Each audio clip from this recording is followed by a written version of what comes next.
Rebuilding the Ravenhaven haunted house from the charred wreckage left behind will be difficult.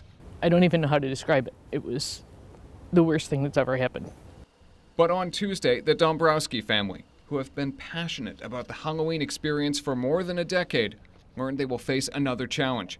The town of Clay sent them a cease and desist letter, saying the building that burned down was only permitted as a shed for storage, not for public use. This morning, the town of Clay Planning and Development Commissioner told us, quote, when the application at the Thunderbird Road residence for a shed was submitted in 2004, it met the zoning classification of an accessory structure and the New York State Building Code classification as a storage structure. It was never intended or approved for the public to utilize. In the letter, the town of Clay says they only learned about how the shed was being used when they were informed by the fire department, and the use of the shed as a haunted house public attraction does not meet building or fire code requirements. In a statement, a spokesperson for the Dombrowskis says the family is still researching information about the town's position.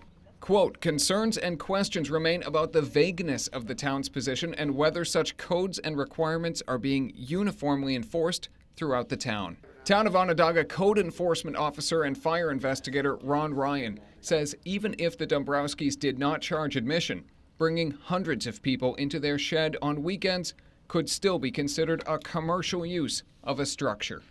And more importantly, I think the individual, the homeowner or the property owner, has to recognize the liability that they are taking on themselves by going ahead with an event that may not be, code compliant. In a statement, the New York State Office of Fire Prevention and Control recommended that anyone who is planning a haunted house contact their local codes office to make sure they are in compliance. For now, reporting from Clay, I'm Alex Dunbar.